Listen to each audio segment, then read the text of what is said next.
क्योंकि बेहोश आदमी गलती करता है, होश में रहने वाला कभी कोई गलती नहीं करता है। इसलिए निवेदन है आप सबसे कि आज के बाद जो भी करना तो होश में रह के करना। तुम्हें इसकी चिंता रहनी चाहिए कि हमारे द्वारा कोई गलत काम ना हो, क्योंकि वीरों को आन की चिंता, बहुत ध्यान से बात को समझना, वीरों को आन की चिंता, किसान को धान की चिंता कि हमारी धान खराब न हो जाए, और नाविक को तूफान की चिंता, जो नाव चलाता है उसे यह चिंता रहती है कि तूफान न आ जाए। वीरों को आन की चिंता, किसान को धान की चिंता, नाविक को तूफान की चिंता, और नेताजी हरों को मतदान की चिंता कि मतदान कम न हो जाए, है कि नहीं। मुसाफिर को सामान की चिंता, जब अपन सफर करते हैं तो सबसे ज्यादा चिंता काय की रहती कि सामान चोरी न हो जाए। अच्छा, भगवान को जहान की चिंता, भगवान को सबकी चिंता है, अपने अपने घरन की सबका उनको पीर, और उन्हें पीर सब घरन की सुधन धन रघुवीर। तो भगवान को जहान की चिंता, भिखारी को दान की चिंता, मां बाप को संतान की चिंता, है कि नहीं है। मां बाप को संतान की चिंता, अमीरों को शान की चिंता कि हमारी शान कम न हो जाए। अमीर को सामान की चिंता, कायर को जान की चिंता, कायर बहुत डरात मरबे को, कायर को जान की चिंता, कमजोर को बलवान की चिंता, कमजोर व्यक्ति को बलवान की चिंता, पढ़वे बारे को इम्तिहान की चिंता, उसको पेपर की चिंता रहती है कि विद्यार्थी को इम्तिहान की चिंता, पक्षियों को उड़ान की चिंता, प्रोफेसर को व्याख्यान की चिंता, जो प्रोफेसर होते उनको व्याख्यान की चिंता, ज्ञानी को ज्ञान की चिंता, और आखिरी बात कंजूस को मेहमान की चिंता। कंजूस आदमी जा सोचत के हमारे घरे कुनवा ने जाए न जदकत बन के दे जे। तो निवेदन बस ये है कि जो भी करना होश में रह के करना, जो भी करना होश में रह के करना, जो भी करना जाग के करना, जो भी करना खुली आंख से करना। अपन सब सोई रहे हैं, अबे आंखें होत भय भी अपन को नहीं दिखा रहा, आंखें होत भय भी अपन अबे अंधेरा बैठे सबरे। अच्छा ने हो तो हम सिद्ध करें दे रहे। जब अपन कोई के घरे जात हैं, अब वो खा रहा रोटी, तुम जाके का पूछत हो क्या कर रहे, तो तुम्हारी का फूट गई, तुम्हें नहीं दिखा रहा हो कि वो रोटी खा रहा हो। बताओ, वो बैठो है कई का क्या कर रहा है, कहने लगे उल्टे लटके, कहने लगे मजाक न करो, तो कहने लगे तुम्हारी फूट गई, तुम्हें नहीं दिखा रहा हो। हम लोग आंख वाले अंधे हैं, इसलिए जो भी करना होश में रह के करना और जाग के करना। आंख वाले अंधरापन ऐसे हैं। एक बार घटना घटी, बादशाह ने बीरबल से कही के बीरबल अपने राज्य में कितने अंधरा हैं उनकी लिस्ट तो बनाओ, अंधों की लिस्ट बना के लाओ। बीरबल बोले साहब 1 महीना लग है, बड़ो है राज्य, लगभग लाखक रुपया को खर्चा जे। बादशाह ने कहा चलो 1 लाख दे, 1 महीने का समय भी दिया, पर अगर 1 महीना में तुमने पूरा सर्वे नहीं कर पाओ और फिर ओके बात करवा है हम सर्वे, और अगर 1 भी अंधेरा में लगाओ ज्यादा तो तुम जानियो। आओ भैया ब्राज,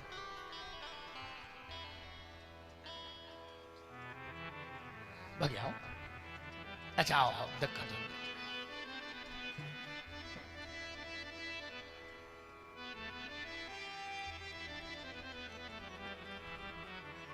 बीरबल ने 1 लाख रुपया लाए, घरे आ गओ।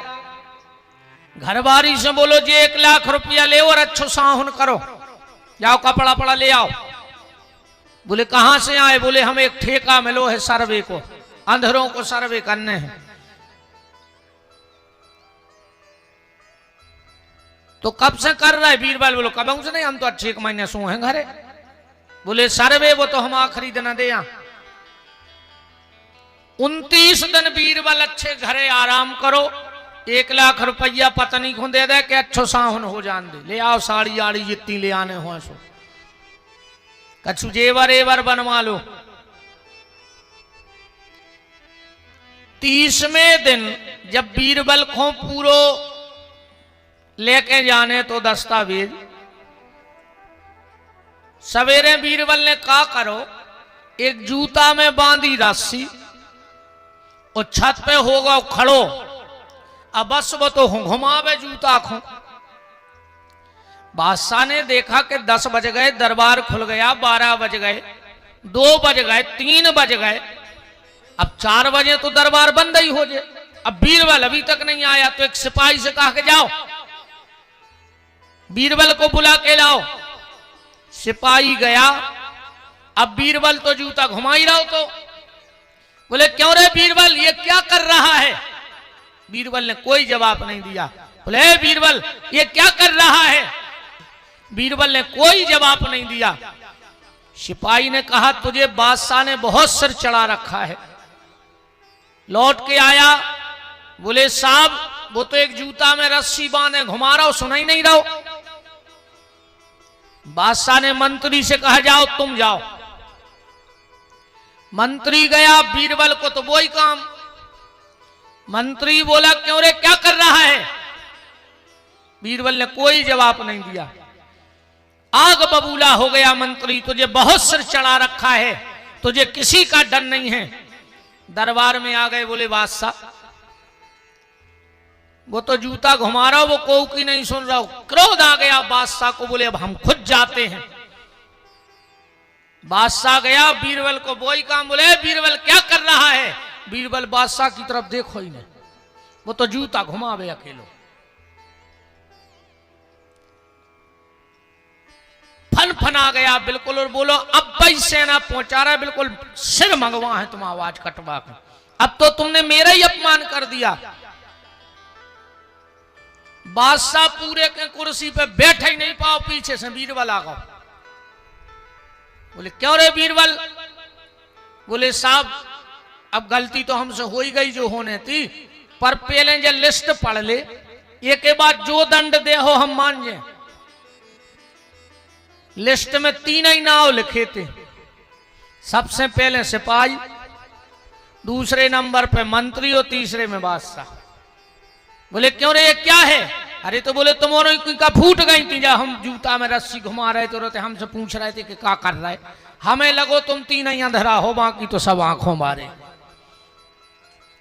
तो निवेदन हम ये कर रहे हैं कि हम देख कर भी सत्य का ज्ञान नहीं कर पा रहे, तो हम अंधे हैं कि नहीं है? तो जो भी करना होश में रह के करना, जो भी करना होश में रह के करना। और सबसे बड़ा होश क्या है? सबसे बड़ा होश ये रखो कि हम क्यों आए हैं, हमारे आने का उद्देश्य क्या है, और हमें यहां से लेकर के क्या जाना है। क्या धन तुम्हारे साथ जाएगा? नहीं जाएगा।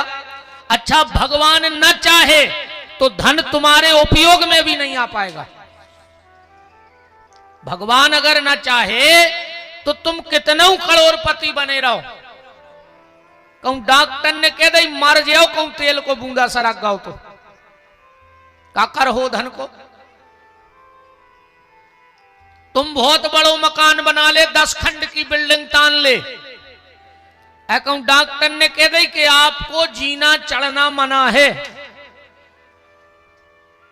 या हो जीना पे, कहूं जीना पे जा रहे तो मरना पक्का है। फिर वो लोग कहूं जो जीना चढ़ रहे हो घर को, तो फिर मरवे को सीढ़ियां उतरने पर तुरंत। तो भगवान अगर चाह ले तो तुम उसकी किसी सुख सुविधा का उपयोग नहीं कर सकते हो। तो हम क्यों आए हैं, हमारे आने का उद्देश्य क्या है, और हमें यहां से लेकर के क्या जाना है? इन्हीं 3 चीजों पे आज की कथा का केंद्र होगा। हम क्यों आए हैं, हमारे आने का उद्देश्य क्या है, और हमें यहां से लेकर क्या जाना है। हमें यहां से लेकर जाना क्या है, इसको समझ लो। और इसी तरफ आज राम कथा की चर्चा चलेगी। रावण ने ब्रह्मा जी से का तप किया, और ब्रह्मा जी से वरदान क्या मांगा? अच्छा, एक बात और देखना, जब रावण ने ब्रह्मा जी को बुलाया, जब रावण ने ब्रह्मा जी को बुलाया तो ब्रह्मा जी के साथ शंकर जी भी आए हैं। रावण बोला कि हमने तो अकेले आपको बुलाया था, आप शिव जी को क्यों लाए? आप शिव जी को क्यों लेके आए? ब्राजोतवारी राम। ब्रह्मा जी बोले तुम्हें अभी समझ में आ जाएगा कि हम शिव जी को साथ में क्यों लाए हैं, तुम तो अपना काम बताओ।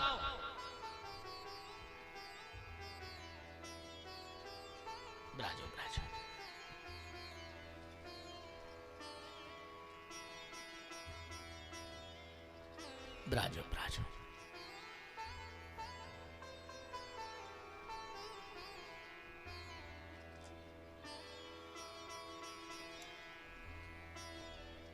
रावण क्या वरदान मांग रहा है कि हम काहू के मरही न मारे। अच्छा, जो दुष्ट वृत्ति के लोग होते हैं उनकी सोच यही रावण जैसी है। वो सोचते हैं कि हमें कोई ना मार पाए और हम किसी को भी मार दें, हमारा कोई कुछ ना बिगाड़ पाए और हम किसी का भी बिगाड़ दें। यही सोच रावण की है। और ईमानदारी से रावण अबे मरो नैया, रावण कंस मरे नैया। और अगर रावण मर गया होता तो हर साल रावण को जलाया क्यों जाता है? अगर रावण एक बार मर गया त्रेता में तो उसको हर साल जलाया क्यों जाता है? अच्छा, रावण को जलाता कौन है?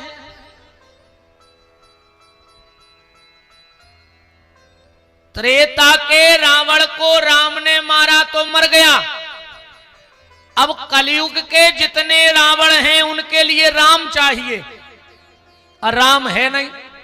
रावण को जला रहे, बोलो। अच्छा, रावण को जलात को है?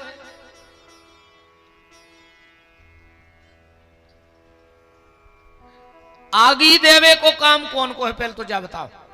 रिश्तेदार आगी दे सकत? नहीं दे सकत। मित्र आगी दे सकत? कहूं शास्त्र में विधान नहीं है। कुल खानदान के ही आगी देते हैं।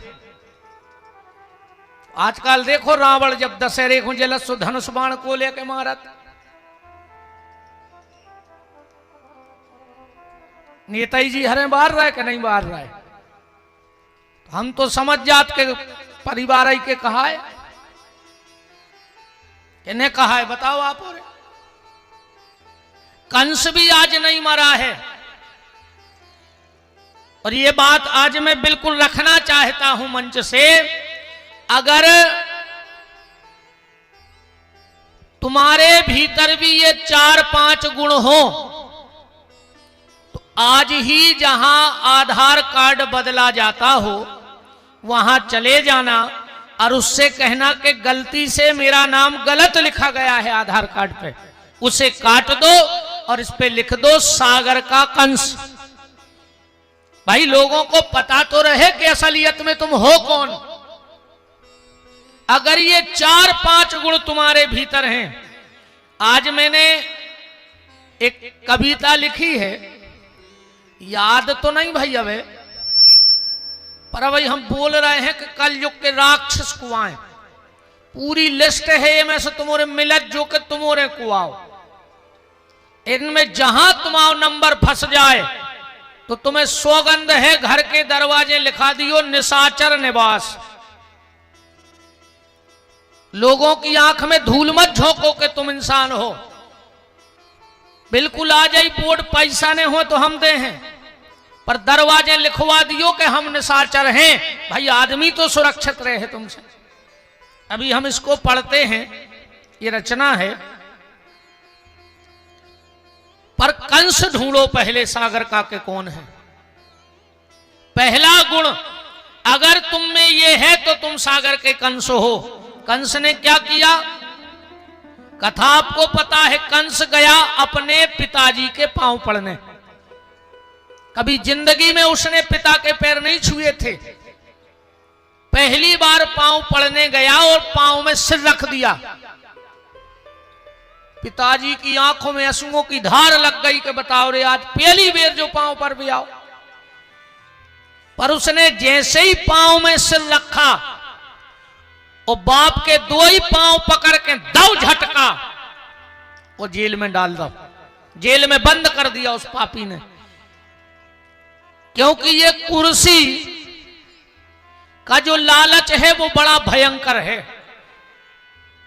कुर्सी का लालच बड़ा भयंकर है। उस कुर्सी पे कोई भरोसा नहीं करना चाहिए। एक नेताजी से उनको लड़का बोलो कि पिताजी हमें राजनीति के गुण सिखा दे, अब हम भी राजनीति में उतरो चाहत। पिताजी बोले सीखने हैं, बोले हाओ। बोले चलो बेटा छत पे। बाप बेटा छत पे पहुंचे। बाप समझाओ कि हम जा रहे हैं नीचे, तुम कूद गयो, हम तुम्हें झेल हैं। लड़का बोलो कहते ऊपर छत से गिर सो मानने जे, हाथ गोड़े ने टूट जे। बाप बोलो कह रे तो बाप पे भरोसा नहीं है का, हम बाप यहाँ आए तुम आए। लड़का बोलो पापा झेल तो ले हो। अरे बोले तो कह के बाप यहाँ आए। लड़का छत पे, पापा नीचे। लड़का कूदो, पापा दूर ठाणे, वो के नंग नंग छो लगाए। बोले कहा पापा जो कया करो। बोले जैया बेटा राजनीति, सगे बाप पे भरोसा न करियो अगर राजनीति करने हुए तो। कुर्सी का चक्कर बड़ा खतरनाक है। कंस ने अपने बाप के पांव पकड़ के जेल में बंद कर दिया। जो बात मैं आप तक पहुंचाना चाहता हूं उसे ध्यान से सुनना। कंस ने अपने बाप को जेल में बंद कर दिया।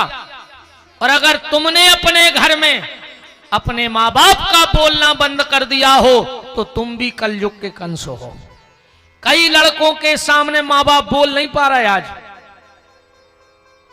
हाँ, बच्चों के सामने मां बाप बोलते नहीं हैं। और एक बात और सुन लो, अगर तुम्हारी घरवाली और तुम्हारा बेटा अब तुम्हारी नहीं सुनता है, अकम घरवाली जाके देवे कि चुपचाप बैठो और खाओ, तुम्हें काले ने तुरंत थेला उठजो और गौशाला भगयजो। अब कुत्तों हाई न डरे रहो दरवाजे। अब तुम वो दरवाजे के कुत्ता हो गए। जब घरवाली कहे कि तुम्हें का लेने जो मोनी मोड़ा कर रहे सो अच्छो कर, तुम तो खाओ, समझ लियो तुम हो गए कुत्ता। कुत्ता से खराब। कुत्ता को तो फिर भी भौंकने को अधिकार है, तुम्हें तो घर के अब भौंकन तक नहीं दे रहा है। तो कंस ने अपने बाप को जेल में बंद कर दिया। तुमने अगर अपने मां बाप का बोलना बंद कर दिया हो तो तुम भी कंस हो। ऐसे ऐसे पापी हैं 6-6 साल से बाप से बेर बांधे रहे, और जो बाप मरो और पूरे रिश्तेदार जुड़े सो फिर चढ़ बैठे छाती पे सबके सामने वो मरे बाप की। कहीं पापा बोल काहे नहीं रहे, पापा बोल काहे नहीं रहे। 6 साल से बेर बांधे पापी, अब मर गए सो अब पापा बोल नहीं रहे। पापा भी मरे मरे कह रहे कि बेटा अगर बोलत रहते तो 4-6 साल हम और जी लेते, तुमने बोल वो बंद कर दो सो हम मर गए। दूसरा, पहला कंस तो ये हो गया, अगर तुम अपने मां बाप से बोलते नहीं हो या तुम्हारे कारण तुम्हारे मां बाप बोलने में डरने लगे हैं तो तुम कंस हो।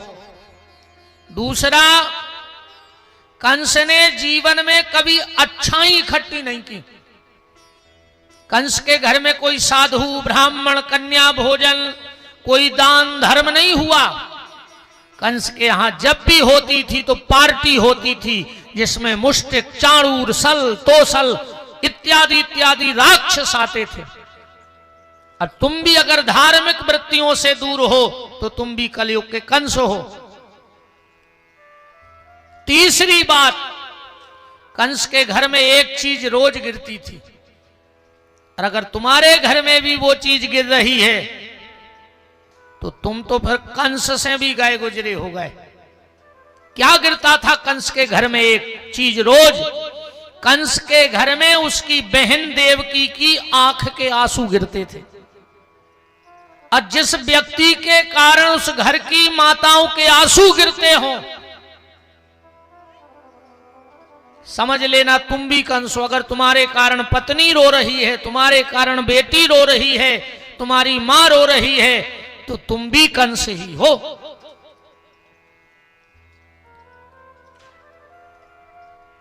जो व्यक्ति अपनी पत्नी पे हाथ उठा देता है, ना तो उसके हाथ का तर्पण लगता है, उस व्यक्ति के हाथ का तर्पण उसके पितर नहीं लेते, और उसके हाथ का कोई दान पुण्य भी नहीं लगता है।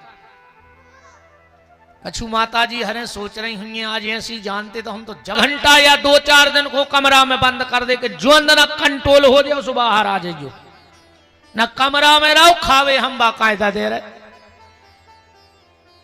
मर्यादा,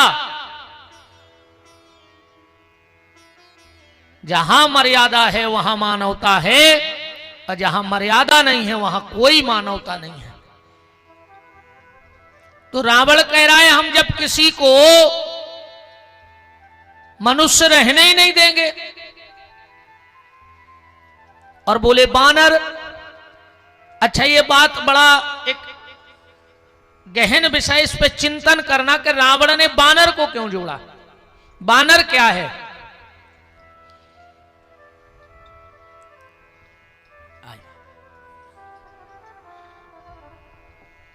हमारे आदरणीय बड़े भैया विश्व हिंदू परिषद जिला अध्यक्ष बड़े भैया श्री अजय दुबे जी और बड़े भैया श्री राम जी उपस्थित हैं। उनका खूब खूब मान इस मंगलमयी चर्चा में है। बोलो वृंदावन बिहारी लाल की विराजो भैया।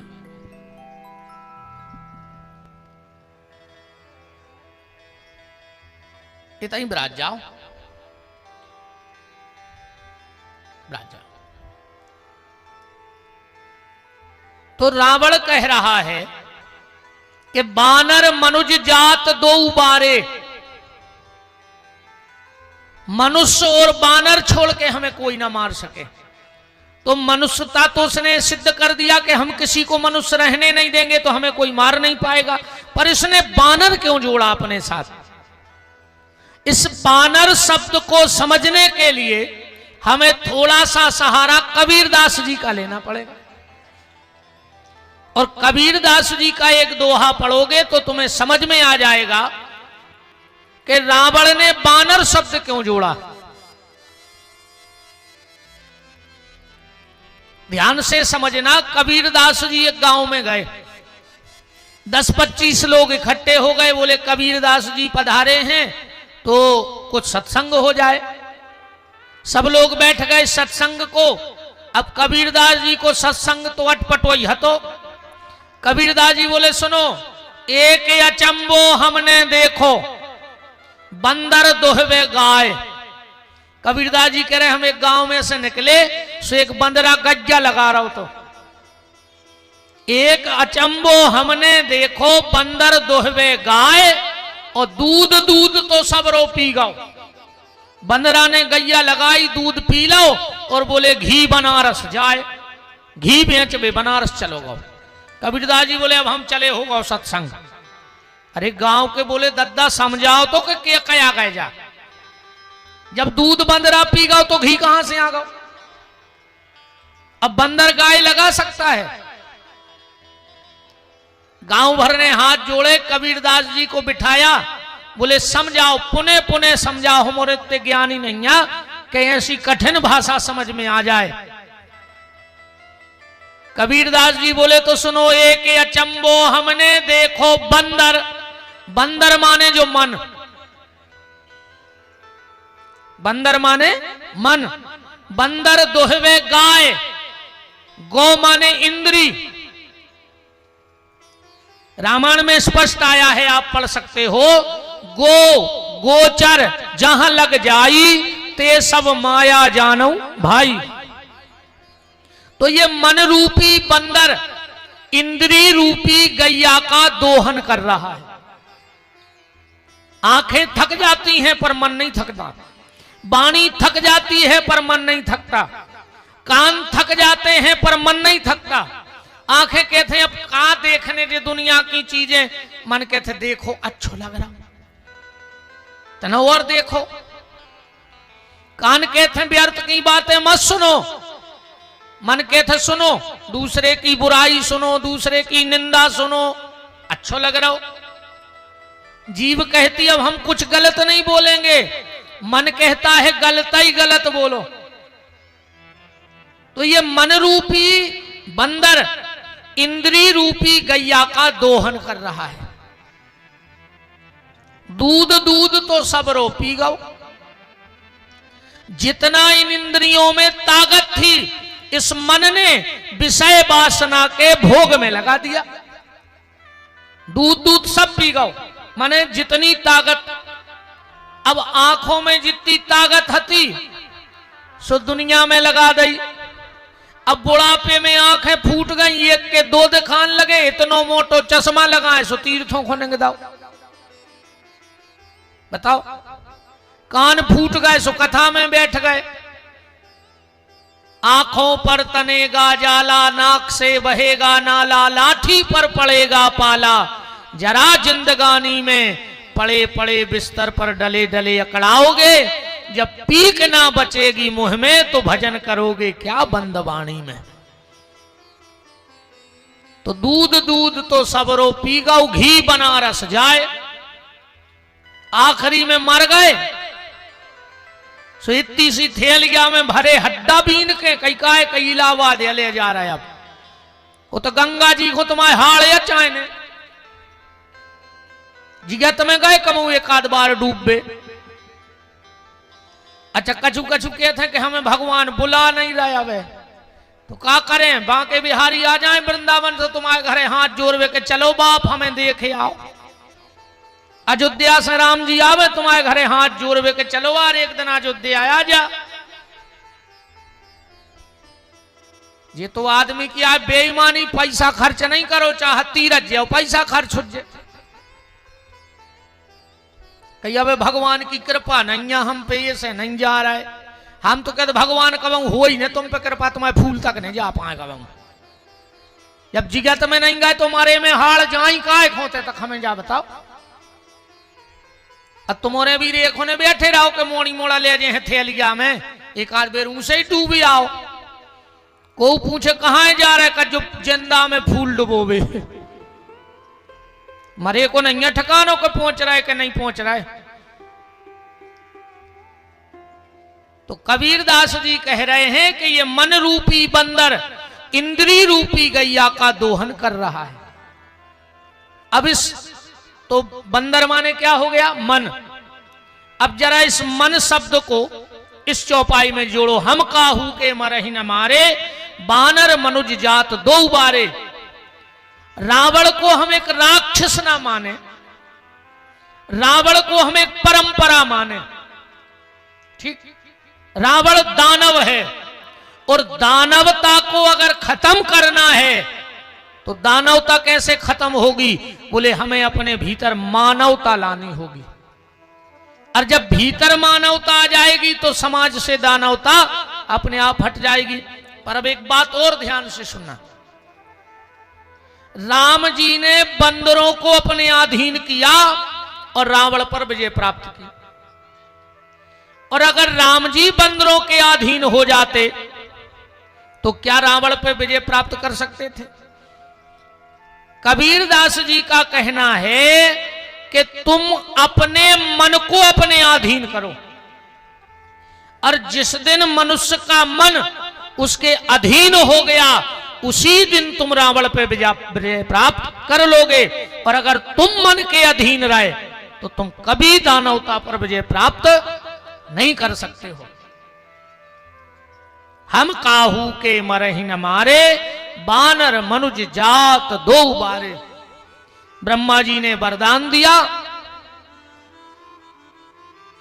और रावण ने दिग्विजय चालू किया, वो वरदान मिल गया उसके लिए।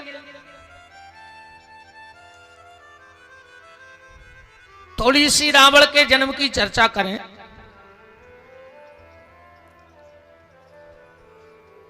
षडतिला नाम की अप्सरा, ध्यान से समझना, षडतिला नाम की अप्सरा विशस्रवा ऋषि के पास गई और विशस्रवा ऋषि से बोली कि हमें आपसे शादी करनी है, पुत्र चाहिए आप जैसा, हमें आप जैसा एक पुत्र चाहिए, बिल्कुल आप जैसा हो। विशस्रवा ऋषि बोले देवी जरूरी नहीं कि जैसा पिता हो ऐसा पुत्र हो, है ऐसा जरूरी? हिरण्याकश्यपु के घर में प्रहलाद जैसी संतान हो गई और आत्मदेव जैसे धार्मिक ब्राह्मण के घर में धुंधकारी जैसी औलाद हो गई। उस घर को घर मत कहना, उस घर को स्वर्ग लिखवा दो, बैकुंठ लिखवा दो। किस घर को? जिसके घर का पिता हो दशरथ और पुत्र हो जाए राम जैसा, समझ लेना वो इस कलयुग का बैकुंठ है, वो घर है। अगर पिता दशरथ जैसा है और पुत्र राम जैसा है, जबकि ऐसा होता नहीं है। बहुत पूर्वजों का आशीर्वाद हो तब पिता दशरथ बन पाता है और पुत्र राम बन पाता है। नातर तो धुंधकारी और आत्मदेव और हिरण्याकश्यपु और प्रहलाद, जय स्थिति हर जगह देखने मिल रही।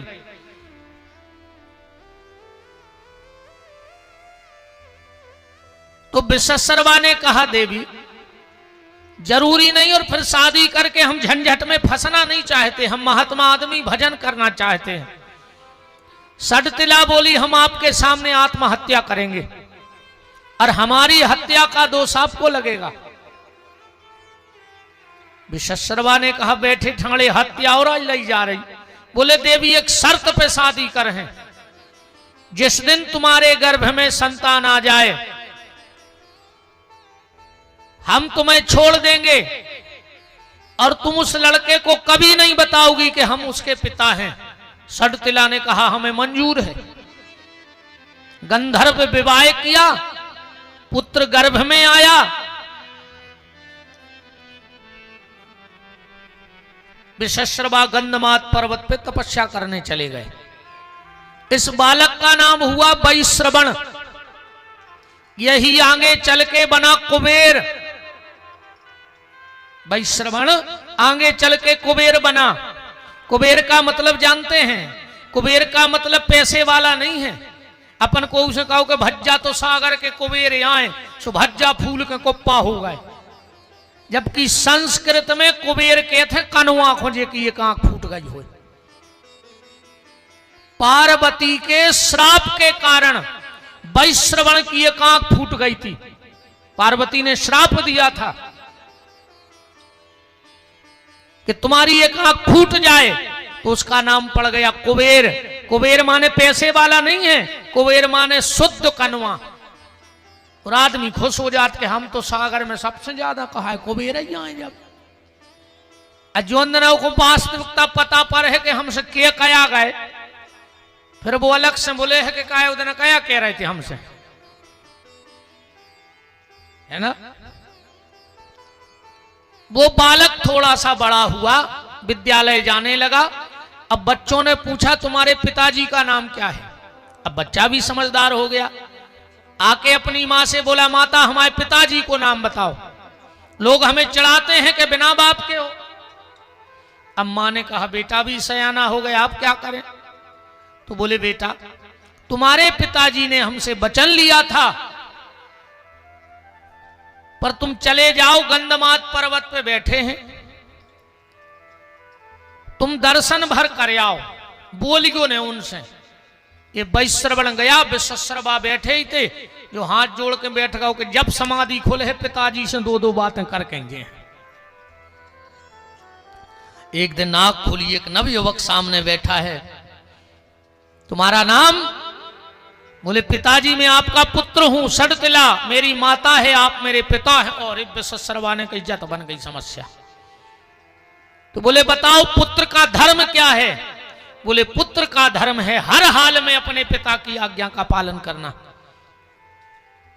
ये सबसे बड़ा, देखो धर्म की व्याख्या भी अलग अलग है, धर्म की व्याख्या अलग अलग है।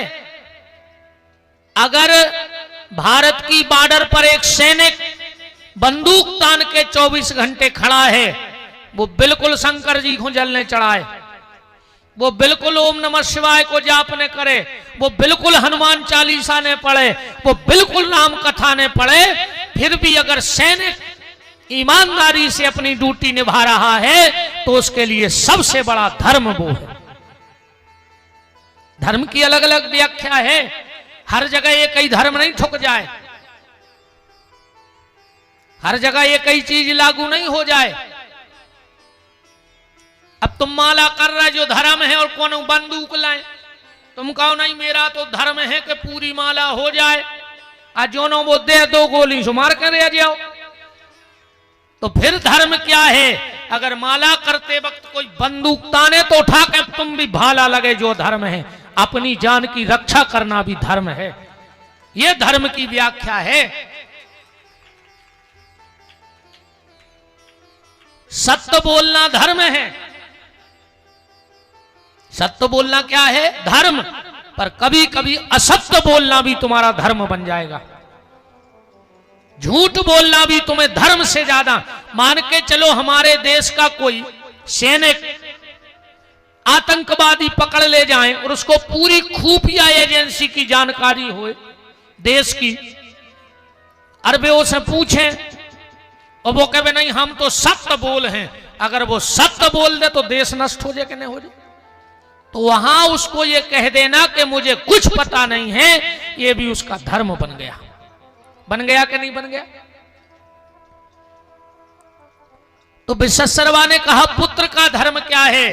बोले हर हाल में पिता की आज्ञा और माता की आज्ञा का पालन करना। पत्नी का धर्म क्या है, हर हाल में पति की आज्ञा का पालन करना। कभी कभी धर्म ऐसी जगह फंसाता है कि आदमी की बुद्धि काम नहीं करती। अब एक बात बताना, एक गैया का पांव पीपल की जड़ में फंस गया, अब बिना पीपल की जड़ काटे पांव निकल नहीं दो। अब पीपल को काटना ब्रह्म हत्या का दोष है। जैसे अमावस्या के दिन कभी भी किसी भी वृक्ष को नहीं काटना चाहिए। अमावस्या के दिन कोई भी डाली भी मत तोड़ो। जो अमावस्या के दिन वृक्ष काटता है उसे ब्रह्म हत्या का पाप लगता है।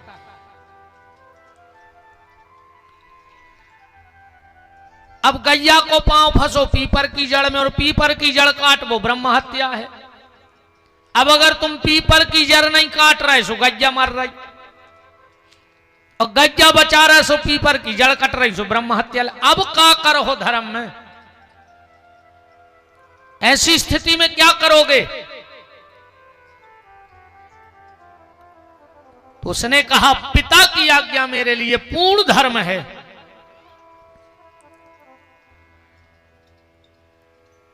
विश्वश्रवा बोले तो हम जो आदेश देंगे वो करोगे? विश्वश्रवा ने कही ऐसी बात बता दे कि ने जो कर है ने लौट के आ है। विश्वश्रवा बोले कि पितरों के पास 3 कन्या हैं, राका, पुष्पोटिका और मालिनी। उन तीनों से हमें शादी करनी है, वे ले आओ हमारे लाने। विश्वश्रवा ने सोची कि वे 8-8, 9-9, 10-10 साल की बिटियां को हम काय खो दे बूढ़े 500 साल के बाबा को। सुनने जो कब लौट के आ है हम भजन करत रहे। ये वैश्रवण गया पितरों के पास और बोला कि हमें तुम्हारी बेटी, यक्षों के पास कि हमें तुम्हारी बेटियां चाहिए। तो उस समय वैश्रवण बड़ा तेजस्वी था, शिवजी ने वरदान दे दिया था, धनाधिपति हो गया था। बोले हम 3 ही बेटियां बयान दे रहे तुमसे। बोले मुझे नहीं, मेरे पिता को चाहिए, पिताजी शादी कर हैं। यक्षों ने कहा बिना युद्ध के तो अब कछु नहीं हुई। युद्ध हुआ, आखिरी में यक्ष हार गए और कुबेर 3 ही बिटियां लेके पिताजी के आ गए कि जे लो। पिताजी ने कही वो टेंशन बन गई। अब तो वैश्रवण तो छोड़ के चला गया। तना माता जी हर से प्रार्थना है सरक आओ बहन जी हरवांगे को आ जाओ बहन हरो। तना तना इन्होंने लगे कि तुम हमारी बात माना तो बिल्कुल न सरक यू मन के मन हो जाओ। तना ऐसे हाँ खिसके आओ, तना खिसके आओ। बेनमान है हमारी, बे सास की नहीं माने,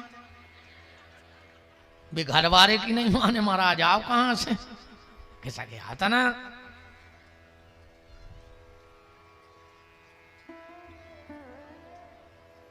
खिसकते आओ पीछे तना जगह हो जाए।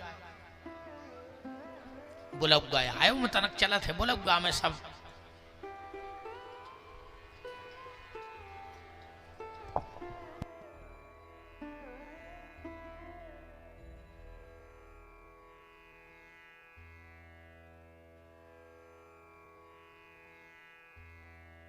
जो भी पीछे पुरुष वर्ग बैठे उनसे प्रार्थना है उठ के यहां जाओ, बहुत पर्याप्त जगह है। जितने भी पुरुष वर्ग बैठे सब उठ के आ जाओ, उठ आओ सब पुरुष वर्ग।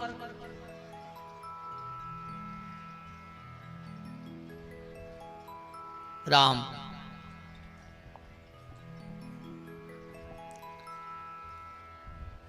वैश्रवण तो अपने पिता के पास राका, पुष्पोटिका और मालिनी को छोड़ के चला गया। एक दिन विश्वश्रवा ने इन तीनों से कहा कि जाओ तुम स्नान करके आओ, आज हम तुम्हें पत्नी का स्थान देते हैं। तीनों स्नान करने गई और जब तीनों स्नान करके आई तो सबसे बड़ी थी राका। मेरी कथा को अब थोड़ी सी मर्यादा में समझ लेना, व्यास गद्दी की मर्यादा है, हमें कहना भी पड़ेगा और संकेत में आपको समझना भी पड़ेगा, क्योंकि व्यास गद्दी की अपनी मर्यादा होती है। कुछ चीजें कहना हम लोगों की मजबूरी है पर वो अमर्यादित है। तो सबसे पहली पत्नी पुष्पोटिका के गए और बोले कि देवी हम तुम्हें अपनी पत्नी बनाएं, उसके पहले तुम मुझसे कुछ वरदान मांगो। पुष्पोटिका ने कहा नाथ अब मैं आपकी पत्नी बन गई तो ये शरीर तो आपका हो गया, आप इसे भोग सकते हो। बोले नहीं नहीं पहले वरदान मांगो। तो पुष्पोटिका ने कहा नाथ अभी तक जितनी बार मैं मासिक धर्म से हो चुकी हूं, मेरे सब मासिक धर्म जिंदा हो जाएं। तो उस वक्त तक पुष्पोटिका 10 बार मासिक धर्म से हो चुकी थी, इसीलिए रावण के 10 सिर हुए।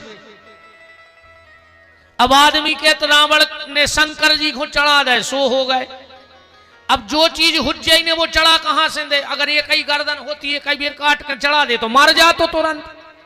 तुम काट कर चढ़ा कर देख लियो, कल सुहान सोमवार है, हम देखा दूसरी ऊंगत के नहीं।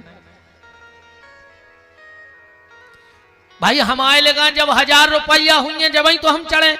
और रावण इतना मूर्ख नहीं था कि जब 10 सिर चढ़ाता तो 11वें रुद्र हनुमान को नाराज ना करता, फिर एक सिर काट के और चढ़ा देता।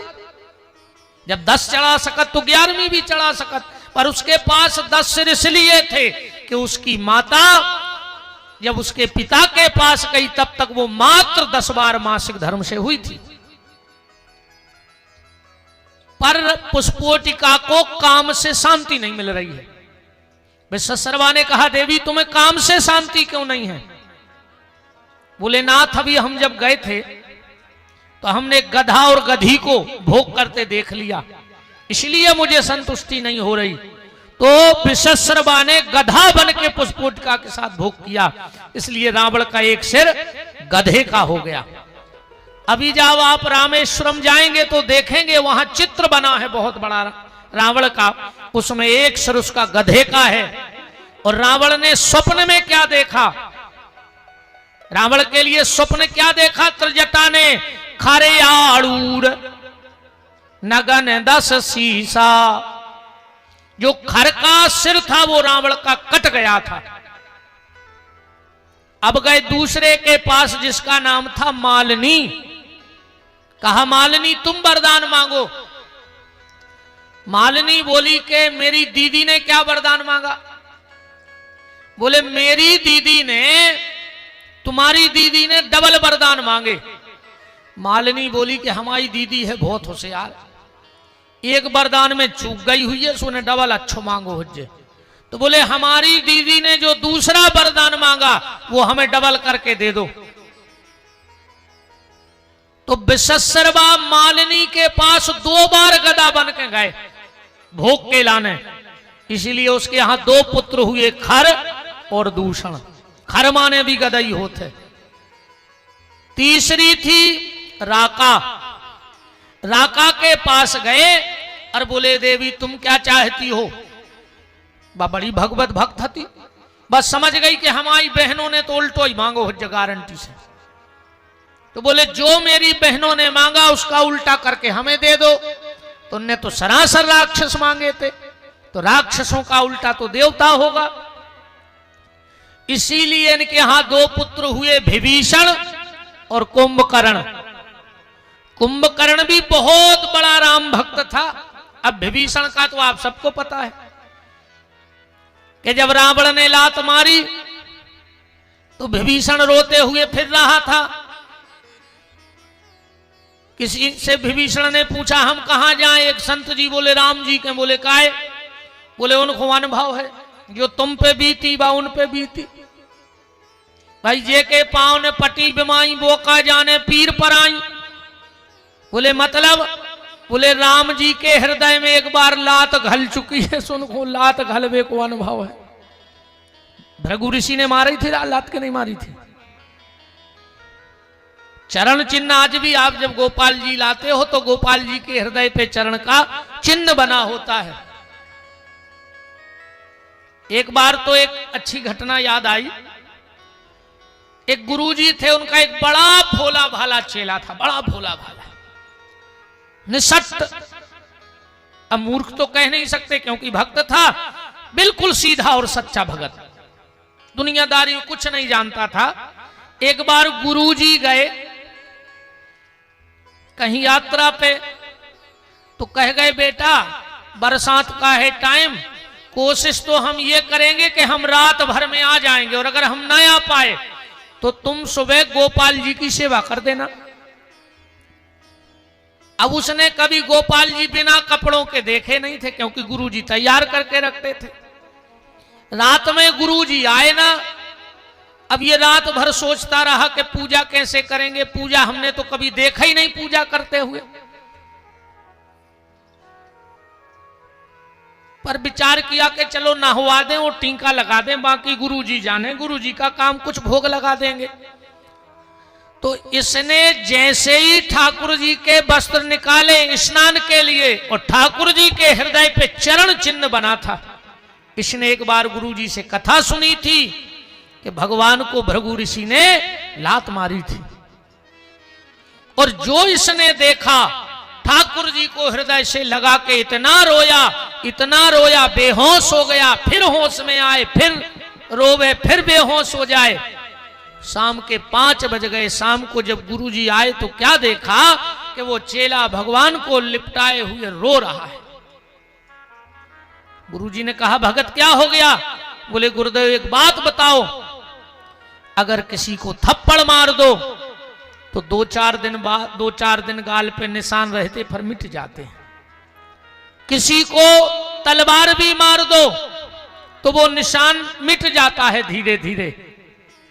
पर भृगु ऋषि ने भगवान को कितनी तेज लात मारी होगी कि कब सतयुग में लात मारी और कलयुग में अभी भी भगवान के हृदय से वो चरण का चिन्ह नहीं मिटा है, तो कितनी तेज लात मारी होगी, वो सोच सोच कर हम रो रहे हैं। ये सिर्फ भाव जगत की बातें हैं।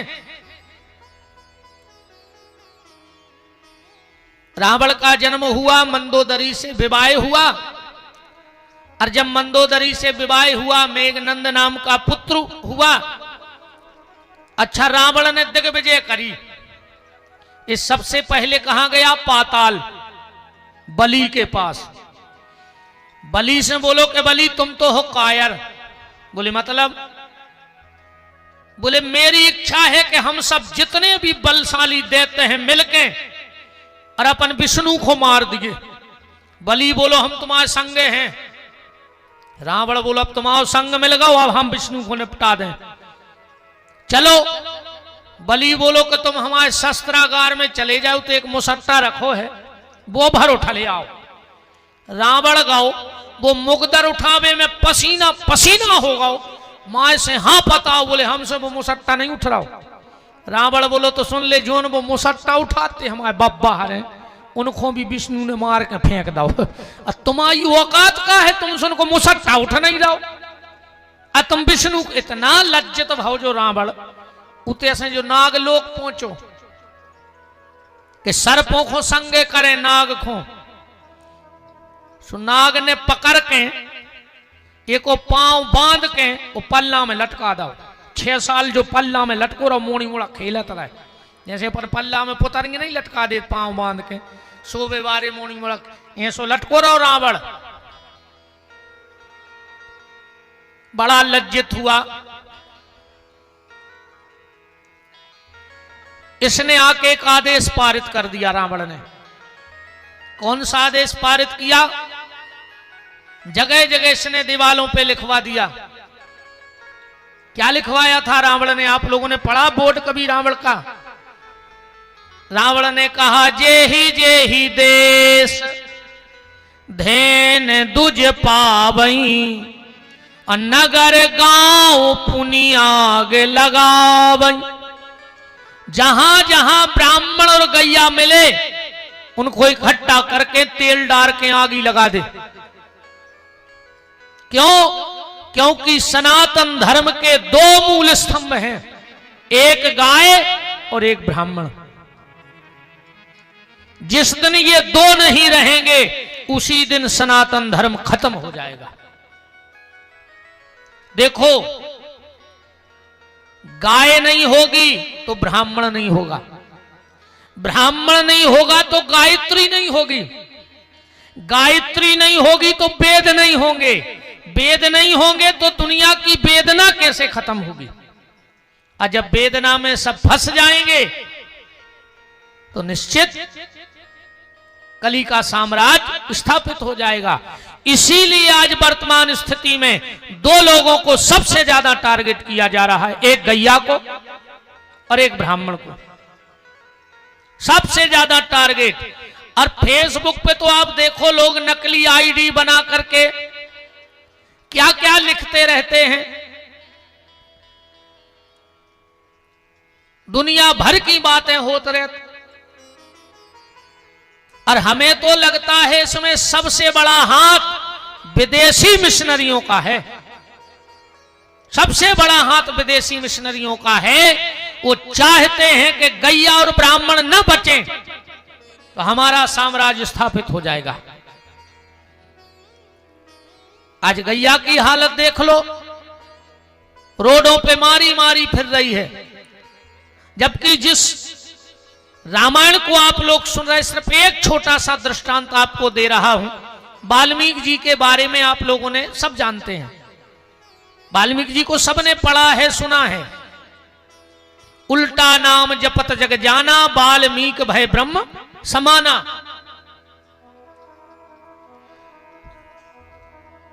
एक दिन नारद जी मंत्र दे गए, अब राम जाने मरा मरा जपा के राम राम जपा। हमारे हिसाब से तो मरा मरा भी राम ही राम है। आप 100 बार मरा मरा कहो, मैं चैलेंज देता हूं वो मरा मरा भी राम राम हो जाएगा। बोलो जल्दी जल्दी। मरा मरा मरा मरा मरा मरा मरा मरा मरा मरा मरा, राम ही तो न कर रहा। तो वाल्मीकि जी ने उल्टा नाम कैसे जपा? वाल्मीकि जी ने उल्टा नाम ऐसे जपा, उन्होंने वास्तव में राम राम नहीं कहा, उन्होंने मरा मरा ही कहा। क्यों कहा? क्योंकि वाल्मीकि की जो इष्ट थी वो माता जानकी थी। वाल्मीकि की इष्ट कौन थी? माता जानकी। वशिष्ठ जी की इष्ट कौन थी? माता जानकी। हाँ गर्ग जी, जब वशिष्ठ जी से ब्रह्मा जी ने कहा कि तुम जाओ और तुम्हें सूर्य वंश की पुरोहिताई करनी है, वशिष्ठ जी ने कह दिया पुरोहित कर्म अच्छा नहीं है, हम नहीं करेंगे। तो ब्रह्मा जी ने एक लोभ दिया कि जिस वंश में तुम जा रहे हो उसकी 71वीं पीढ़ी में स्वयं पर परमात्मा प्रकट होंगे और तुम्हारे शिष्य बन जाएंगे। वशिष्ठ जी ने कहा पिताश्री ब्रह्मा, जब वो परमात्मा ही मेरा चेला होगा तो मैं साधना किसकी करूंगा? ब्रह्मा ने कहा तुम ब्रह्म को अपना शिष्य बनाना, पर ब्रह्म की जो पराशक्ति भगवती सीता है उनके नाम का जाप करना, वही तुम्हारा उद्धार करेंगे। इसलिए वशिष्ठ की इष्ट कौन है? भगवती किशोरी। और इसका एक प्रमाण देखो आप रामायण में, वशिष्ठ जी को क्रोध नहीं आया, वशिष्ठ को कभी क्रोध नहीं आया, यहां तक कि किसी के 100 बेटे उसकी आंख के सामने मार दिए गए हों। विश्वामित्र ने मारे 100 लड़के के नहीं मारे, आपने पढ़ा होगा शास्त्र को। 100 लड़के मार दिए। और जिस दिन विश्वामित्र अयोध्या आए तो वशिष्ठ जी ने गले से लगा लिया, कितनी बड़ी बात होगी। 100 बेटों का हत्यारा अपने, अरे अपने एक लड़का है को मार देवे, अपन सुख से रहने दे भी, जिंदगी को चाहे अपन बर्बाद हो जाए। पर 100 बेटों का हत्यारा जिस दिन आया, वशिष्ठ ने हृदय से लगा लिया। पर क्रोध कब आया वशिष्ठ को? जब अपने इष्ट पे कष्ट देखा। तो 100 बेटों के मरने पे जिसे गुस्सा नहीं आती, पर जब अपनी इष्ट जानकी पे कष्ट देखा तो क्रोध, पहली बार क्रोध आया वशिष्ठ जी को। कब? जब कैकेयी ने कहा जाओ बलकल वस्त्र लेके आओ, तो 3 थाल में बलकल वनवासी कपड़े आए। अब राम जी तो गुरु जी के रहे हैं, उनको पहनना आता है। लक्ष्मण जी गुरुकुल में रहे हैं, उनको पता है। पर किशोरी जी ने तो कभी कमल के फूल की पंखुड़ी के नीचे पैर नहीं रखा। कितनी कोमल थी सीता जी पता है। जब विवाह होके आई हैं तो नायन सीता जी के पांव में महावल लगाने आई। एक पांव में महावल लगा दिया, इतने में उसे आ गया कुछ काम। जब वो लौट कर आई तो दौड़कर कौशल्या के पास गई, बोले महारानी जरा भीतर चलो। बोले क्यों? बोले मुझे समझ में नहीं आ रहा कि तुम्हारी बहू के कौन पांव में हमने माहो लगा, बिल्कुल गुलाबी पांव धरे माहो राई के कलर के। कौशल्या ने कहा, बेटी सीता, इस नायन को समझ में नहीं आ रहा है कि तेरे किस पांव में महाबल लगा है, जरा इसको बता दो। सीता जी ने एक पांव लटकाया, बोले मां इस पांव में महाबल लगा है। बोले कैसे पता? बोले मुझे महावर का वजन लग रहा है, महावर का वजन लग रहा है मुझे। इतनी सुकुमार जानकी, और जब उनके सामने बलकल वस्त्र रखे गए, बगल में माता अरुंधति खड़ी हैं, वशिष्ठ की पत्नी, वो थाल लेकर किशोरी जी गई और आंखों में आंसू भर के बोली कि मां, मैंने बलकल वस्त्र पहनना तो ठीक, कभी हाथ से छुआ भी नहीं है, मुझे ये बलकल वस्त्र पहनना सिखा दो। और जो इतना देखा, वशिष्ठ जी की आंखें लाल हो गईं और बोले, कई खबरदार, क्यों छेड़ रही तू सांगा है, तूने बनराम को मांगा है या सीता को भी मांगा है? कई तूने जो रचना रची, मैंने सब में चुप रहा, मैं नहीं बोला, तुम्हारा राज तुम जानो, हम तो चुपचाप खड़े रहे। पर कई अगर तूने ये जिद पकड़ी कि सीता भी घर से बलकल वस्त्र पहन के जाएगी, तो ये वशिष्ठ ना इस अयोध्या को रहने देगा, ना इस सिंहासन को रहने देगा, और ना आज सृष्टि को रहने देगा। बात वाल्मीकि और वशिष्ठ जी की चल रही। वाल्मीकि की भी इष्ट कौन है? जानकी जी। और रामचरितमानस उठा के पढ़ो, रकार रामचंद्र हैं और मकार मां तो जानकी। जो मकार है वो जानकी है, इसलिए उन्होंने पहला शब्द मां जोड़ा कि मैं पहले अपने इष्ट का नाम जोड़ूंगा और राम को बाद में जोड़ूंगा, मरा मरा कहूंगा। पर कोई ज्यादा फायदा नहीं लग रहा था, तो सप्तऋषि मिल गए। सिर्फ गैया की बात बता रहा हूं आपको।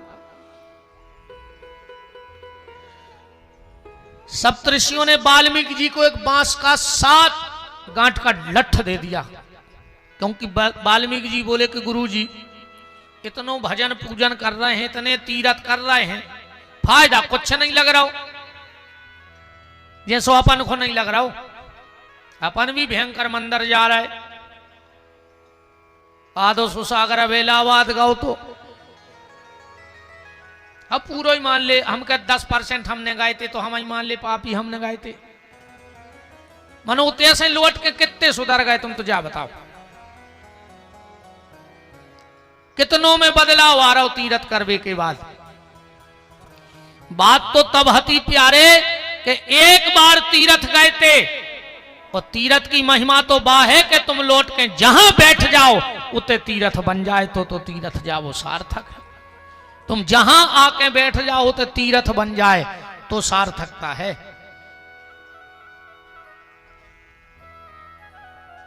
सप्तऋषि बोले जो डंडा ले जाओ वाल्मीकि से, और जिस दिन ये में फुंसा फूट जाए सूखे बांस में, समझ लियो तुम्हारे पाप खत्म, अब तुम रामायण बनाओ।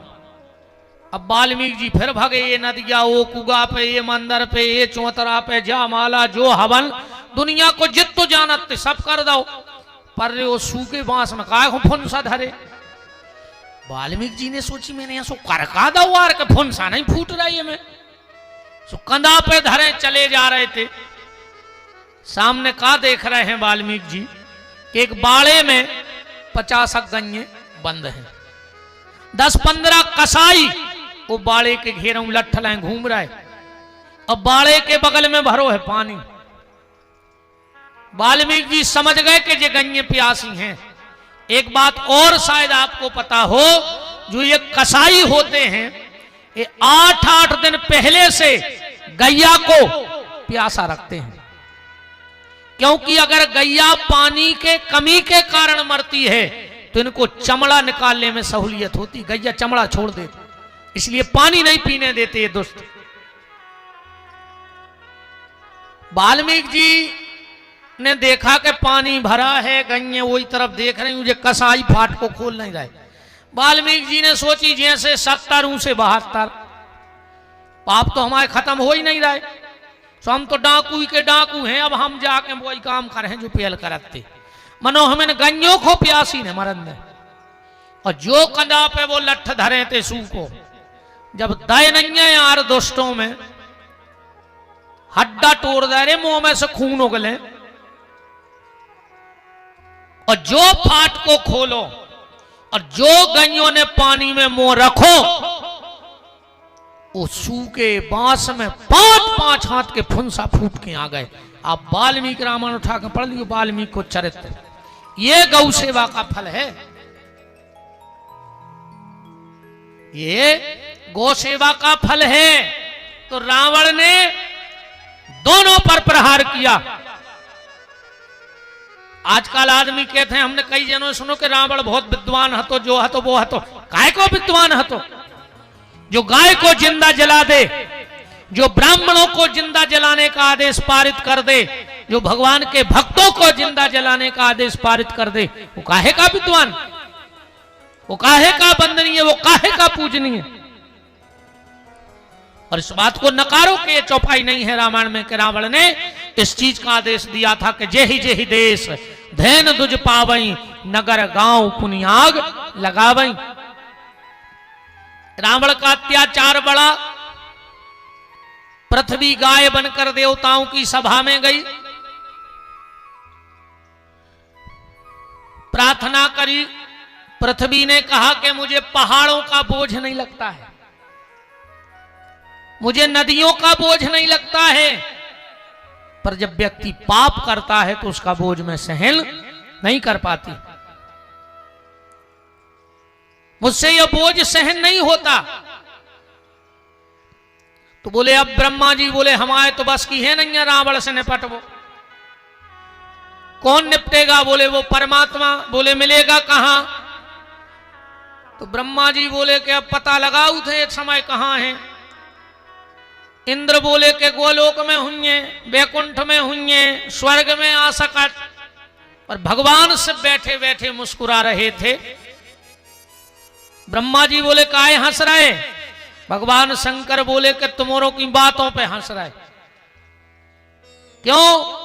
बोले भगवान को कहीं ढूंढने नहीं जाना है। फिर भगवान कहाँ हैं? बोले अभी जग में सब राहत विरागी, अप्रेम ते प्रभु प्रगटे जिमियागी, हरि व्यापक सर्वत्र समाना। भगवान कण कण में है, कण कण में ठाकुर जी विराजे हैं। अब फिर यहां लोग एक प्रश्न करेंगे कि जब भगवान कण कण में हैं तो मंदिर काहे खोल जज्जे? प्रश्न तो कर है आदमी ने कर कि जब पंडित जी कह रहे भगवान कण कण में है तो मंदिर जावे की जरूरत का है? उनके लाने हमारा एक जवाब है कि पृथ्वी के नीचे पानी पानी है कि नहीं है? पृथ्वी के नीचे क्या है? पानी पानी है। जहां तुम लोग बैठे यहां भी पानी है। हम कह 100 फुट 200 फुट 500 फुट मनो नीचे पानी है। पर अगर तुम्हें इसी वक्त प्यास लगे आए तो कहीं तंग गिट्टा में मुंह मारन लग। अब तुम जा भी नहीं कह सकते कहते पानी नहीं है, ये तई पियो। पर जब प्यास लगेगी तो कहां भागोगे? टंकी की तरफ, नल की तरफ, कुआ की तरफ, नदिया की तरफ, क्योंकि वहां प्रगट पानी है। यहां है तो पर अदृश्य है और वहां प्रगट है। और जहां प्रगट है प्यास वहीं बुझती है, अदृश्यता में प्यास नहीं बुझती। ऐसे परमात्मा उस पानी की तरह है तो कण कण में, पर प्रगट तीर्थों में है, मंदिर में है, देवालय में है। इसलिए इस आत्मा की प्यास बुझाने के लिए हमें परमात्मा के मंदिर जाना पड़ता है। भगवान शिव बोले कि यही है भगवान, इसीलिए ढूंढने की कोई आवश्यकता नहीं है। बोले फिर? बोले प्रेम ते प्रकट हो मैं जाना। भगवान प्रेम से प्रकट होंगे तो बोले प्रार्थना करो। सब देवताओं ने प्रार्थना करी। जय जय सुर नायक जन सुखदायक, प्रणत पाल भगवंता, गोद जिहितकारी जय असुरारी, सिंधु सुधा प्रिय कंता, पालन सुर धरनी अद्भुत करनी, मरम न जाने कोई, जो सहज कृपाला दीन दयाला, करहूं अनुग्रह सोई। आकाशवाणी हो गई जन डर पेऊ। मुनि से दसुरेसा तुम ही लाग धर हो नर भेसा। बिल्कुल मत डरो, अपने अपने घर चले जाओ, अब हम अवतार लेंगे। बोले किसके यहां? बोले महाराज मनूर शत्रुपा, जो पिछले जन्म में मेरी साधना की और अब वो दशरथ कौशल्या बन गए हैं। आइए हमारे परम श्रद्धे आचार्य गण, आचार्य बड़े भैया श्री राम जी दुबे और आदरणीय बड़े भैया श्री जयराम जी उपस्थित हैं, उनका बहुत बहुत मान है। अच्छा मंदिर का बहुत बहुत धन्यवाद अजय भैया के लिए जो आप पधारे। शर्मा जी के भी लिए बहुत बहुत धन्यवाद। राम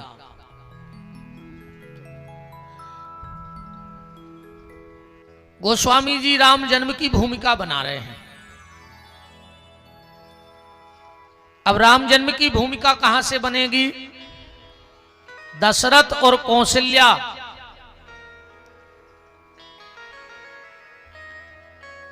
महाराज दशरथ की आयु कितनी हो गई है? 60,000 वर्ष, चौथापन लग गया है। पर महाराज दशरथ के यहां अभी तक कोई संतान नहीं है। पर महाराज दशरथ को चिंता नहीं है। क्यों?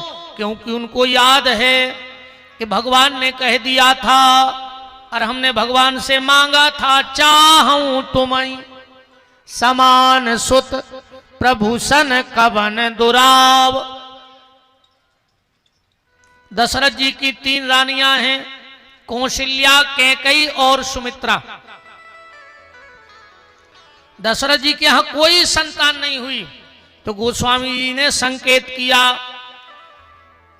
कि एक बार भूपति मन माही भई गलानी मोरे सुत नाही। एक बार भूपति मन माही भई गलानी मोरे सुत नाही। एक बार भूपति मन माही भई गलानी मोरे सुत नाही। एक बार भूपति मन माही भई गलानी मोरे सुत नाही। भई गलानी मोरे सुत नाही। भई गलानी मोरे सुत नाही। चौथापन आ गया और महाराज दशरथ को यह चिंता है, एक बार भूपति मन माही भई गलानी मोरे सुत नाही। कोई संतान नहीं हुई, बेटी हो जाती। पर आज को आदमी तो लड़का खुमारो जा रहा हो, भगवान एक लड़का दे दे, एक लड़का दे दे। काहे न बुढ़ापे में तुम्हें आड़े डार के कुचर है को, तुम्हें खून के सुगर हुआ है को, तुम्हारी जाजात बटे है को। बताओ एक के बाद वो लड़कों के सुख हो तो उठा दे हाथ कि हमें सुख है लड़कों को। बताओ तुमाओ लड़का तुमाओ जब नोई है जो नो चंया मन्या नहीं भाई, और जो चंया मन्या भाई अजय तो माए कैसे ऐसी शिशिया ले आउट और ऐसी घोर के पे आउट के बहु दद्दा बेरी लगन लगत अन्य लग रहे हो। तो बताओ अच्छा जावात सियानी सियानी माताएं जानत भी हैं। यही से जब लड़का की शादी होत है और जब वो विदा होके जाते घर से दूल्हा बन के, तो मताई सूपा में सामान ले आता, आरती उतार ले आत के नहीं ले आत, और भारी बलंगे लेत। पता है वे क्या कहते? वे जाया कहते हैं,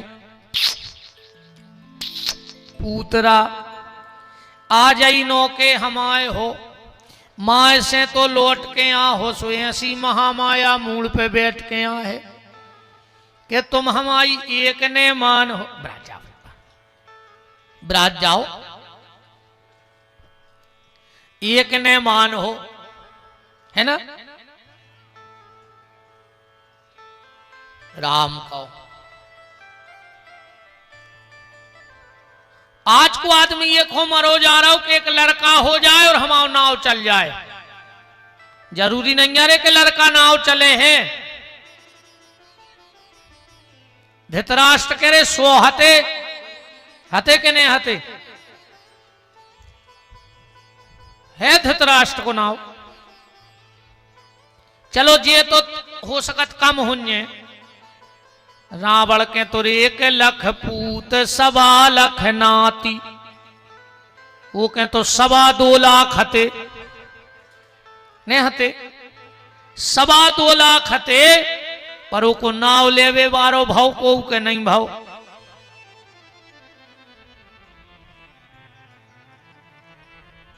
राम निवेदन में ये कर रहा हूं कि जरूरी नहीं कि बेटा नाम चलाएगा। अरे भगवान रावण जैसे 2.25 लाख औलाद ने देवे, धृतराष्ट्र जैसे 100 लड़का ने देवे, पर अगर जनक जैसी एक बिटिया सीता दे देवे तो लाखों लड़का निछावर करके फेंक दियो। सीता जैसी एक बेटी अगर हो जाए, बताओ जनक का नाम उनके पुत्र से चल रहा है के पुत्री से चल रहा है, बेटी से नाम चल रहा है।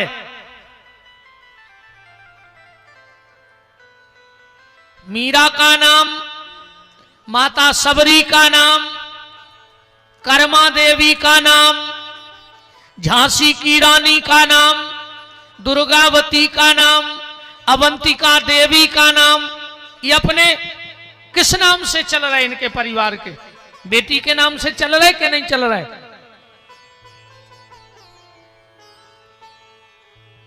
दशरथ जी को बड़ी गलानी हुई कि हमारे यहां कोई संतान नहीं है। तो जीवन में जब कष्ट आवे तो व्यक्ति को क्या करना चाहिए? नीचे की रामायण की चौपाई लिखी है कि गुरु ग्रह तुरत गए महिपाला, और चरण लाग कर विनय विशाला, निज दुख सुख सब गुरु ही सुनावा। दशरथ जी गुरु जी के चरणों में लिपट गए, बोले गुरुदेव अब तो आप ही हमारे सहारे हो, आप ही कुछ करो, आप ही कुछ करो।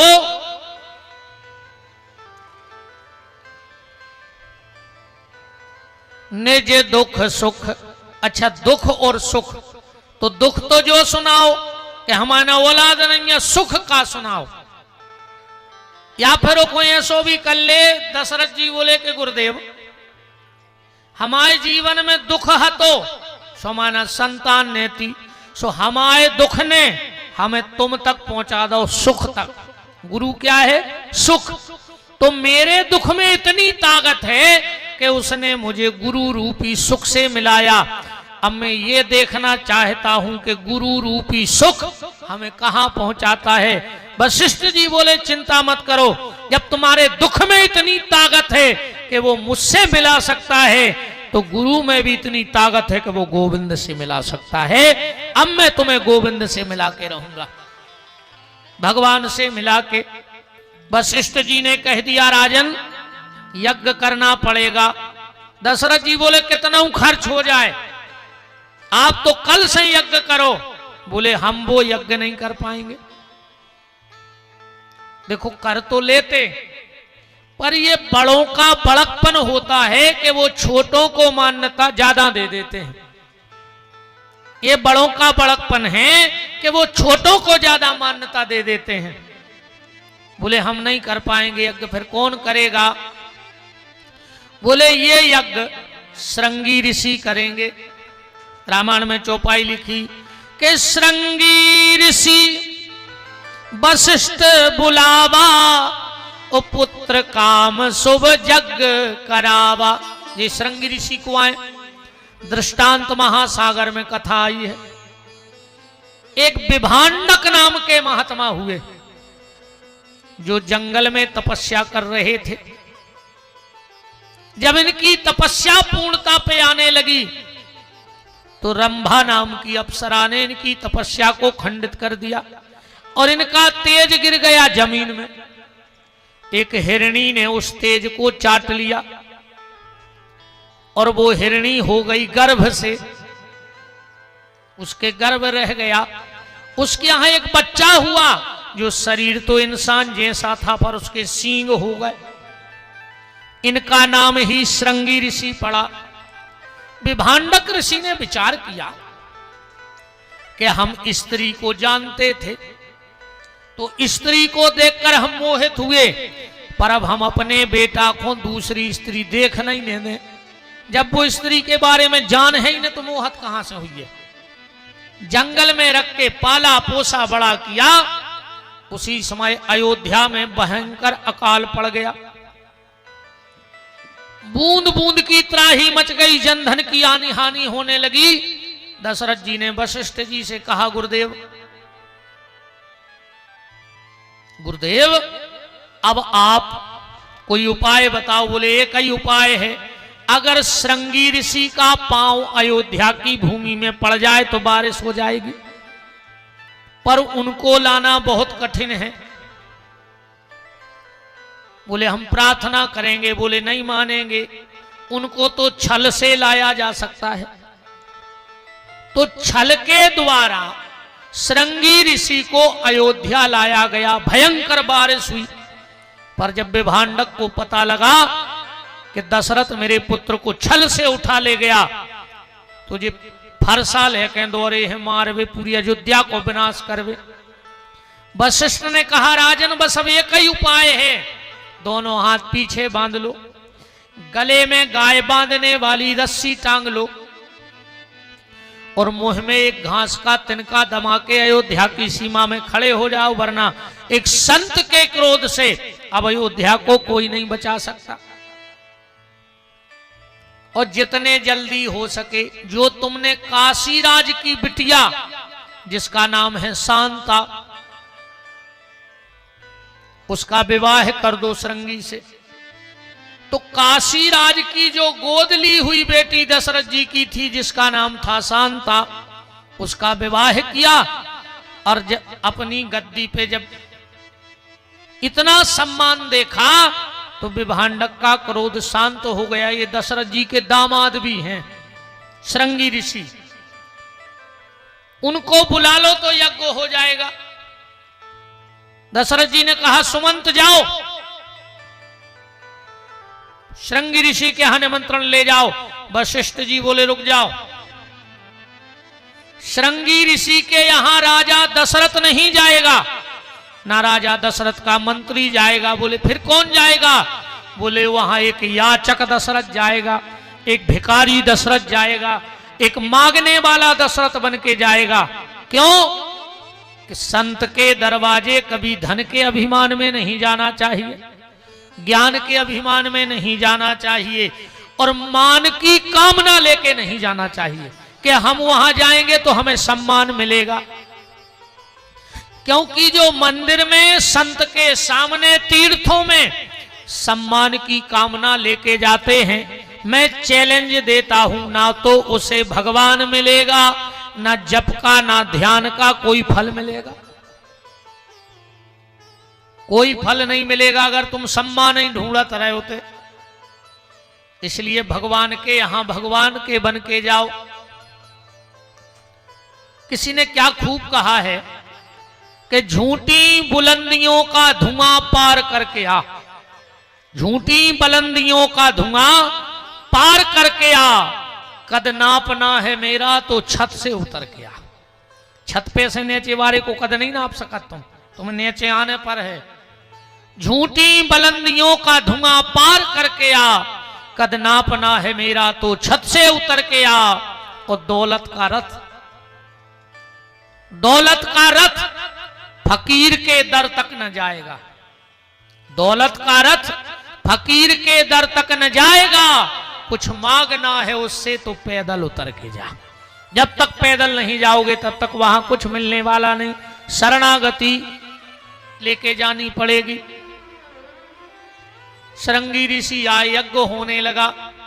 आज मैं कुछ 2 चौपाइयों पे विशेष चर्चा कर रहा हूं, इसलिए मैंने एक बार भूपति मनमाही पे कोई भाव नहीं रखे।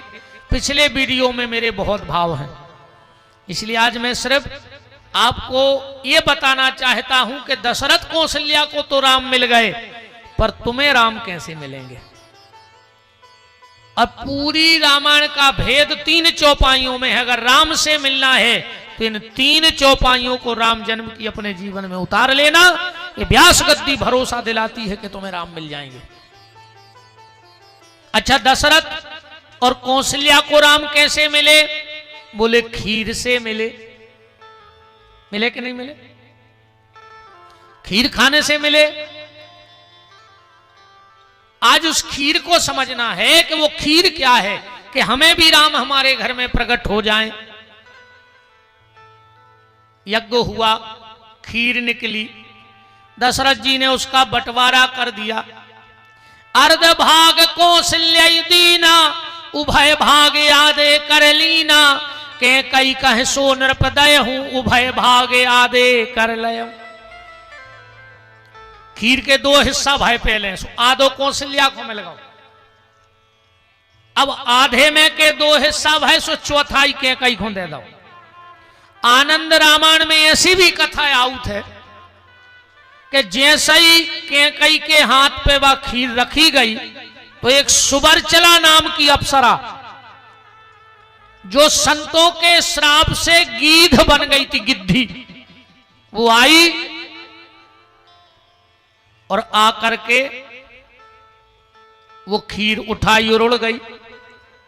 उस समय आंजनेरी पहाड़ पर श्री हनुमान जी की माता अंजनी पुत्र कामना से तपस्या कर रही थी, और वो खीर जाकर के माता अंजनी के हाथ में गिरी, और उसी खीर से हनुमान जी का जन्म हुआ। ऐसा आनंद रामायण का लेख है। और इसीलिए राम जी ने हनुमान जी से एक बात कह दी कि तुम मामा प्रिय भारतई सम भाई। जबकि लक्ष्मण जी संगे खड़े, तो लक्ष्मण को बुरा होने लग कि हम 14 साल से पीछे आने फिर रहे, तो तुम यही कह देते कि तुम मम प्रिय लक्ष्मण सम भाई, पर कह रहे तुम मम। क्यों? राम जी बोले, हनुमान, जिस खीर से भारत का जन्म होना था उसी खीर से तुम्हारा जन्म हुआ है, इसीलिए तुम भी मुझे उतने ही प्यारे हो जितना मुझे भरत प्यारा है। अब इसका एक प्रमाण और देखो। तुलसीदास जी ने हनुमान चालीसा लिखा, और उसमें क्या लिखा? श्री गुरु चरण सरोज रज निज मन मुकुर सुधार, अपरणु रघुबर बिमल जस। किसका जस है? बरणु रघुबर। आज पूरा हनुमान चालीसा पढ़ो तो मैं प्रशंसा हनुमान जी की है। तो ऐसे तो जो लग रहा हो कि माल कछु और लेवल कछु और चिपका के मार्केट में बेच दोगे। बताओ, राम जी की प्रशंसा है क्या हनुमान चालीसा में? हनुमान जी की प्रशंसा है, पर छापा काय को लगो कौन कंपनी को? बरणु रघुबर बिमल जस। जाके ने ती बरणु हनुमत चरित अब जो दायक फल चार। तो लेवल जो, माल भी वही, पर पैकेट पे लेवल कोई और लगा हो। और भाई मान के चलो कि नमक को लेवल लगा के निरमा बेच दो जाए, तो छाप राम जी की लगी है, अब प्रशंसा हनुमान जी की हो गई। इसका कारण क्या है? पहले तुलसीदास जी यही लिख रहे थे कि बरणु हनुमत चरित अब, इतनो लिखें और सवेरे मिटो मिले। एक दिन तुलसीदास जी ने हनुमान जी से शिकायत करी कि हम एक ग्रंथ लिख रहे हैं। अरे ये ग्रंथ लिखा कहां गया? हनुमान चालीसा शायद आपको पता होगा। कहां लिखा गया था? जेल में। हनुमान चालीसा की रचना कहां हुई? जेल में। जब बादशाह से शिकायत कर दी कि एक फकीर है हिंदू समाज का और अपने आप को बड़ा चमत्कारी बताता है, बादशाह ने उठा के जेल में डाल दिया तुलसीदास जी को। अब फिर जब उनने हनुमान चालीसा लिखा तो कहते हैं कि बादशाह के राज में इतने बंदर आए कि हनुमान जी को तुलसीदास जी को रिहा करना पड़ा, क्षमा मांगनी पड़ी बादशाह को। तो जेल में लिख रहे थे, मिनटों में ले तुलसीदास जी ने हनुमान जी से प्रार्थना करी कि हम एक ग्रंथ लिख रहे को मिटा दे। हनुमान जी बोले हम ही मिटा दे। कौन नहीं मिटा रहा? बोले काय? बोले तुम्हें जा परमिशन कोने दई के तुम हमारा चरित्र लिखो? किसने कहा कि मेरी प्रशंसा करो? बोले फिर? बोले तुम्हें प्रशंसा करने तो फिर अकेले हमारे प्रभु की प्रशंसा करो। तुलसीदास जी ने बोली अब क्या करें जी, तो मिटा दे। तो तुलसीदास जी को खबर आ गई कि हनुमान जी भी रघुबरई हैं। कैसे? बोले जोन खीर से जे चारई भज्जा भाई वही से तो हनुमान जी भाई, वही खीर से हनुमान जी भाई। तो बोले लिख दे परिणव रघुबर विमल जस। हनुमान जी बोले अब लिख दे। तुलसीदास जी बोले अब कबे हो? बोले जो वंदना जो ग्रंथ पूरो हो जाए। हनुमान जी बोले तो आज जो एक बार लिखो भर जाए पूरो। तुलसीदास जी ने जल्दी जल्दी लिखो। लिख के शंकर जी की सील ठप्पा मरवा दी। हो सिद्ध साक्षी गौरी सा। हनुमान जी आए, बोले लिखोगा? बोले हाओ। बोले ऊपर को अब तो टेम नहीं है हमें भजन में बैठना, सो ऊपर की लेन पढ़ाओ। बोले रघुबरनऊ रघुबर महा। बोले ठीक है। बोले आखिरी की ओर पढ़ा दे। बोले होए सिद्ध साक्षी गौरीसा। तुलसीदास जी बोले हम दस्तखत करवा ले आए। उन्हें पढ़ के कह दी सही है। हनुमान जी बोले जब शंकर जी ने कह दी तो सही कहा, बीच को कछून ने पढ़ो ही नहीं है। बोलो वृंदावन बिहारी लाल की जय। वरना हनुमान जी कभी अपनी प्रशंसा नहीं सुनते। और हम सबसे बड़ी गलती ये करते हैं,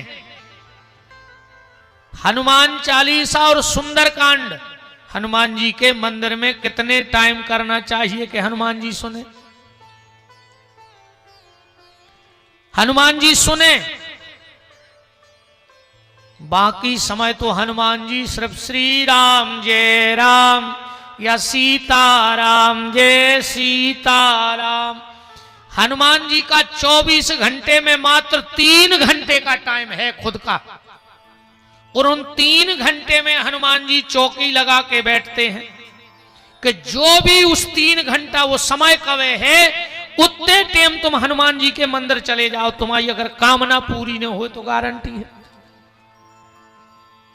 अब बाकी तो तुम कितना लगे रहो होते, कुछ नहीं होने का वे सेवा में है, तुम्हारी सुनाई नहीं जाए, वे खुद के भजन में मस्त हैं। तो खीर प्रकट हुई, कैकई ने और कौशल्या ने तनक तनक सी खीर कौन कौन दे दी? सुमित्रा को, दशरथ जी ने नहीं दी। हमारे पिछले वीडियो में सुन लीजिए, पहलो ब्याह दशरथ जी को सुमित्रा से भाव है। यही तुलसी कृत में चौपाई पढ़ के हमने पिछले वीडियो में डलवाई हैं कि पहली ब्याहता सुमित्रा आए। तो कौशल्या ने कैकई ने खीर दी। एक जने कथा में सुना रहे थे कि जब कौशल्या और कैकई ने सुमित्रा को खीर दी तो सुमित्रा जी बोली हे भगवान हमें 2 लड़का दियो। बोले काय? बोले एक लगा दें कौशल्या के लड़का के संग एक राम और एक कैकई के। बोले काय? बोले मुख्यमंत्री को बने अयोध्या को, पर घर को एक मंत्री तो पक्को रहे, पार्टी में कौन रेवे। जैसे आजकल बिल्कुल जो ही चल रहा हो, 2 भज्जा है तो 2 ही जगह चिपके, सरकार को की बनी रेवे, काम तो अपनो चल है नहीं। राम मंत्री तो लक्ष्मण गृह मंत्री, अब भरत मुख्यमंत्री तो शत्रुघ्न गृह मंत्री। सरकार को की आवे पर शासन अपनो बनो रेवे, पर ऐसा नहीं था, ये तो व्यर्थ की बकवास है। सुमित्रा जी कह रही हैं हे भगवान मुझे 2 पुत्र देना। बोले क्यों? बोले एक मैं राम रूपी भगवंत की सेवा में लगा दूंगी और एक पुत्र संत की सेवा में लगा दूंगी। हमारा निवेदन जो है हमने कल कही थी कि आदमी के थे शेर का बच्चा एक ही अच्छा, और अब कहते हैं बाल बच्चे सबसे अच्छे कहते हैं। पर हमाओ निवेदन जो है कम से कम एक तुम्हारी सेवा को हो। अगर तुम्हें एक ही लड़का अच्छो लगत तो एक तुम अपनी सेवा के लाने उसको जन्म दो, और एक पुत्र अपना राष्ट्र की सेवा को जन्म दो कि वो राष्ट्र की सेवा करे, धर्म की सेवा करे, और सनातन के लाने छोड़ दे के जाओ बन जा बाबा सनातन बचाओ।